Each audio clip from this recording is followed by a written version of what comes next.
नमस्कार। आज हम बात करते हैं यूनिट्स एंड डायमेंशंस की। फर्स्ट ऑफ ऑल हम बात करते हैं कि यूनिट्स क्या होती है। तो अगर हम यूनिट्स की बात करें तो जिन फिजिकल क्वांटिटी को जिस टर्म्स में मेजर किया जाता है उनको अपन क्या बोलते हैं, यूनिट्स बोलते हैं।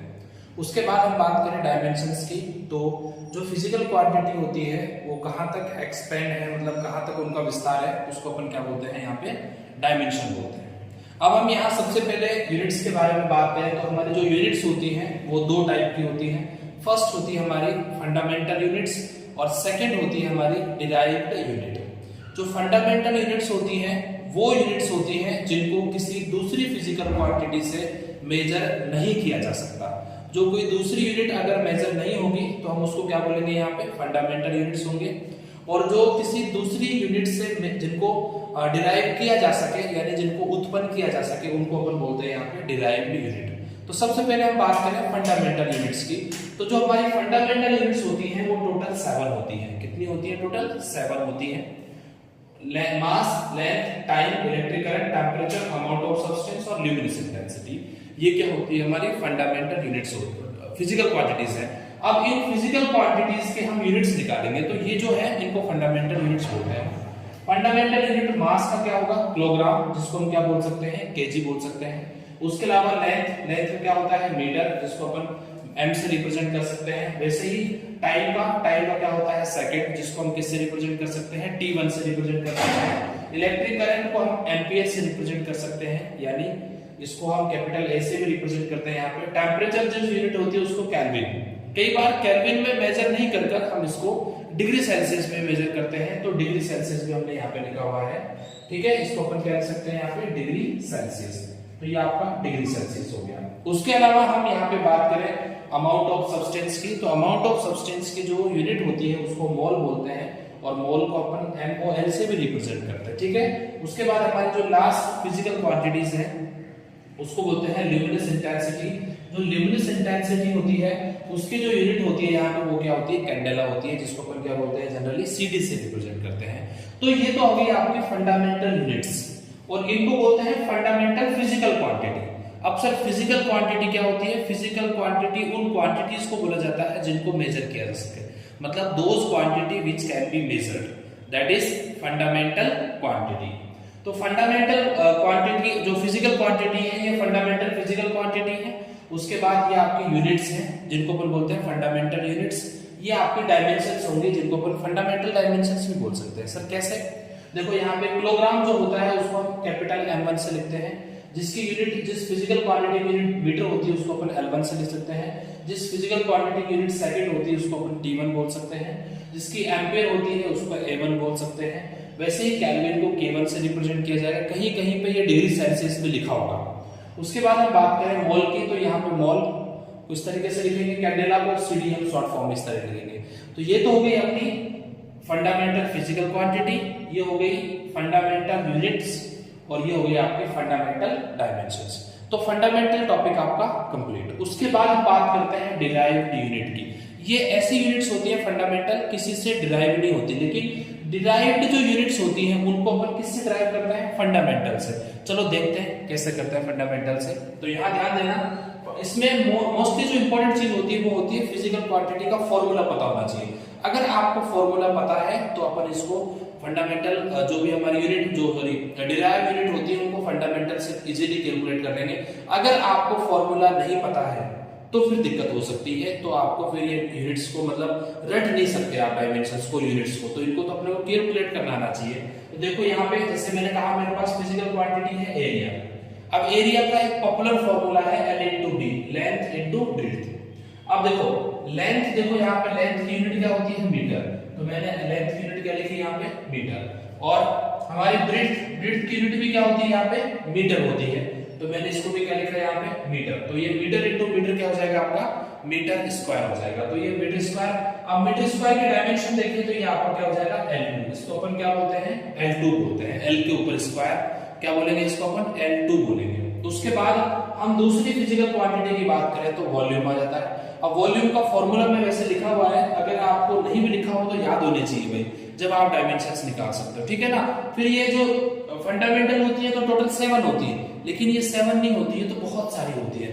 जब तक आप फिजिक्स पढ़ते रहोगे तब तक आपको नई नई फिजिकल क्वांटिटीज मिलेंगी, उनके नए नए फॉर्मूले आपको पता चलेगा और उनसे आप क्या निकाल सकते हो, यूनिट और डायमेंशंस निकाल सकते हो। इसलिए अभी ऐसा नहीं है केवल इतनी है, ये तो मैंने आपको कुछ चीजें सिखाई हैं ताकि और अपन इसके लिए प्रैक्टिस करेंगे, तो अपना अगला वीडियोस आपको मिल जाएगा, उसमें आप और प्रैक्टिस कर लीजिएगा, ठीक है। उसके बाद हम वॉल्यूम की बात करें तो वॉल्यूम जो होता है इसकी जो फॉर्मूला होता है वो होता है length into breadth into height.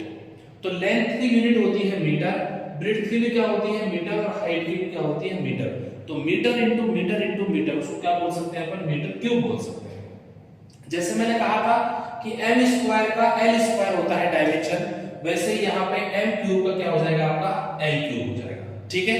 I think ये समझ आ गया होगा आपको। उसके बाद हम बात करें वेलोसिटी की। अब वेलोसिटी का जो फॉर्मूला होता है वो होता है डिस्प्लेसमेंट अपॉन टाइम। वेलोसिटी का फॉर्मूला क्या होता है, डिस्प्लेसमेंट अपॉन टाइम। तो अब आपका डिस्प्लेसमेंट का यूनिट देखो, डिस्प्लेसमेंट आपका ये रहा। अब डिस्प्लेसमेंट की यूनिट क्या होती है, मीटर। तो यहाँ पे डिस्प्लेसमेंट की यूनिट क्या हो जाएगी, मीटर, हो गई ना मीटर। और अपॉन में क्या है, सेकंड, मतलब टाइम। अब टाइम की यूनिट क्या होती है यहाँ पे, सेकंड। तो क्या हो गया आपका मीटर अपॉन सेकंड, ठीक है। उसके बाद हम देखें, अब मीटर का जो डायमेंशन होता है अगर इसकी बात करें तो ये होता है L1 और सेकंड का होता है T1। देखो मीटर का क्या होता है L1 और सेकंड का क्या होता है T1। मैंने कहा था ना कि डिराइव यूनिट वो होती है जिनको फंडामेंटल से फाइंड किया जाता है। तो ये फंडामेंटल यूनिट इनकी हेल्प से तो कर रहे हैं अपन यहाँ पे, तो इसलिए इसको बोलते हैं डिराइव यूनिट। तो यहाँ पे देखो डिस्प्लेसमेंट का तो मीटर हो गया, डिस्प्लेसमेंट का मीटर, और इसका टाइम का सेकंड, तो मीटर पर सेकंड यूनिट हो गई। अब मीटर का डायमेंशन क्या है, L1, तो मीटर का डायमेंशन यहाँ पे क्या हो गया, L1। और यहाँ जो टाइम है आपका, टाइम का डायमेंशन क्या है, T1। तो यहाँ पे अपने टाइम का क्या रख दिया, सेकंड। अब सेकंड में क्या रख दिया, T1। अब हमेशा ध्यान रखना, जब भी किसी पावर को डिनोमिनेटर से नोमिनेटर में ले जाया जाता है या नोमिनेटर से डिनोमिनेटर में ले जाया जाता है, तो उस स्थिति में जो पावर होती है वो प्लस माइनस में हो जाती है और माइनस प्लस में हो जाती है। तो यहाँ पे जो ये प्लस में थी ऊपर जाएगा तो पावर किस हो जाएगा, माइनस में, और साथ में क्या रहेगा, मल्टीप्लाई में रहेगा। अब आप मल्टीप्लाई साइन लगाओ या नहीं लगाओ, ऑटोमेटिकली समझ जाते हैं कि अगर आपको मल्टीप्लाई नहीं लगा हुआ है तो ये मल्टीप्लाई में ही है, ठीक है। अब हम बात करते हैं, अगला है अपना एक्सेलरेशन। एक्सेलरेशन का फॉर्मूला होता है वेलोसिटी अपॉन टाइम। अब मैं यहाँ पे बात करूं नॉर्मली, हम जनरली मैं आपको इसको और अच्छे तरीके से यहाँ पे बता देता हूँ ताकि आपका ये अच्छे से क्लियर हो जाएगा। अब देखो आप यहाँ पे मैं बात करूं तो वेलोसिटी, वेलोसिटी का यूनिट क्या होता है, मीटर अपॉन सेकंड अपॉन, और टाइम का क्या होता है, सेकंड। अब सेकंड देखो अकेला आगे तो इसका अपॉन 1 लगा दो। सर मैंने ऐसा क्यों किया है, इसको सिंपलीफाई सॉल्व करने के लिए। कैसे कि अगर मीटर अपॉन सेकंड को अपन ऐसे लिख दीजिएगा और जो अपॉन में होता है ना उसको उल्टा करके लिख दीजिएगा, तो उल्टा क्या हो जाएगा, 1 अपॉन सेकंड। इसको सॉल्व करेंगे तो क्या हो जाएगा, मीटर अपॉन सेकंड स्क्वायर। तो इसकी यूनिट क्या आ गई, मीटर अपॉन सेकंड स्क्वायर। अब देखो यहाँ पे ऐसे हम इसके डायमेंशन निकाल लेते हैं। अब मीटर का तो होता है, ऊपर देखिए मीटर का तो हो जाएगा L1 और सेकंड का हो जाएगा T2। सेकंड का क्या हो जाएगा, यहाँ पर T2 हो जाएगा। अब T2 को अपन ऊपर ले जाएंगे तो क्या हो जाएगा बेटा, देखा जाए तो L1 T माइनस 2, क्या हो गया आपका L1 T माइनस 2, ठीक है। वैसे ही हमारा जो अगला होता है उसको बोलते हैं फोर्स, और फोर्स का फॉर्मूला होता है मास इनटू एक्सेलरेशन। फोर्स का फॉर्मूला क्या होता है, मास इनटू एक्सेलरेशन। अब मास इनटू एक्सेलरेशन को देखो, मास का यूनिट देखें यहाँ पे तो केजी होता है। सबसे पहले यूनिट निकालें केजी, और एक्सेलरेशन का देखो मैंने लिखा है मीटर अपॉन सेकंड स्क्वायर, तो metre upon second square direct लिख दिया। अब इसका केजी का देखें तो यहाँ पे m1 डायमेंशन, और मीटर देखें तो L1, और सेकंड स्क्वायर देखें तो T2। जब इसको अपन ऊपर लेके जाएंगे तो देखो m1 L1 तो वैसे के वैसे रहेगा, T को ऊपर ले जाएगा तो T माइनस 2 हो जाएगा। मतलब इसको मैं इसको वापस यहाँ लिखूं तो क्या आएगा, m1 L1 T माइनस 2। शायद आपको ये प्रॉपर दिख रहा होगा, ठीक है ना। क्या होता है m1 L1 T माइनस 2, ठीक है। अब हम आगे बढ़ते हैं, हमारे अगला जो है वर्क।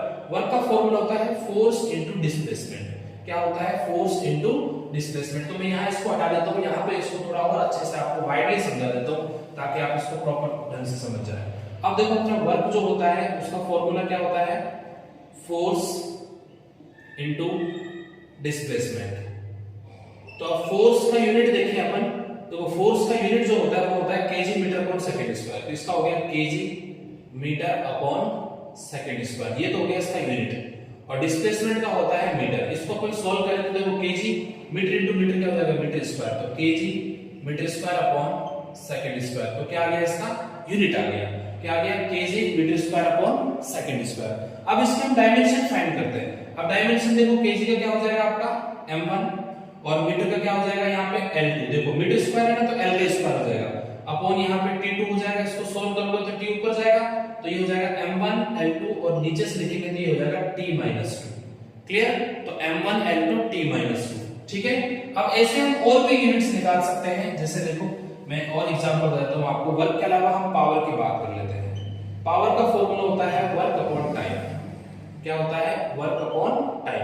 अब वर्क की देखो यूनिट बताया आपको क्या है, ये देखो। तो यूनिट अगर मैं देखूं इससे क्या हो जाएगी KG metre square upon second square. ये तो किसकी हो गई?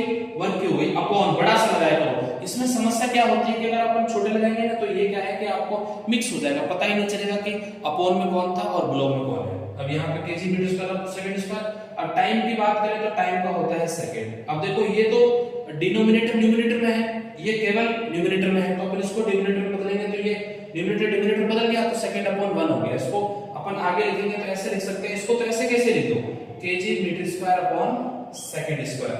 और हम इसको क्या करते हैं यहाँ पे उल्टा कर देते हैं। उल्टा करेंगे तो क्या करेंगे 1 अपॉन सेकंड। अब इसको सॉल्व करेंगे क्या हो गया KG metre square upon second cube. ठीक है, ये क्या आ गई इसकी यूनिट हो गई। हालांकि जब आप वर्क को पढ़ोगे तो इसकी जूल भी होती है, जूल इसी को बोलते हैं। अब इसके डायमेंशन देखो निकालना। हम डायमेंशन सीखे तो केजी का तो हो जाएगा m1 और मीटर का हो जाएगा L2 और सेकंड क्यूब का हो जाएगा T क्यूब।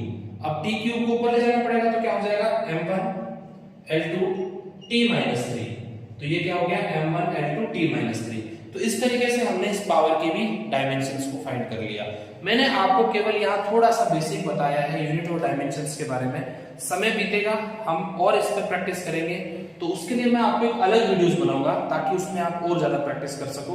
उस जो वीडियो होगी उसकी आपकी जो लिंक होगी वो डिस्क्रिप्शन में शामिल होगी। आप वहां जाके उस पर क्लिक करके इसको और अच्छे तरीके से प्रैक्टिस कर सकते हो इस पर। और बहुत सारे उसमें सवाल होंगे जिन पे आप प्रैक्टिस करोगे तो डेफिनेटली यूनिट और डायमेंशन निकालना आपको बहुत अच्छे से आ जाएगा। अगर यूनिट और डायमेंशन निकालना आपने अच्छे से सीख लिया तो आपके 11th में तो अच्छा फायदा होगा ही होगा, इसका सीधा 12th में भी आपको फायदा मिलेगा। जब आप आगे स्टडी करोगे तो उसमें भी आपको फायदा मिलेगा। ठीक है, आज के लिए बस इतना ही। जय हिंद।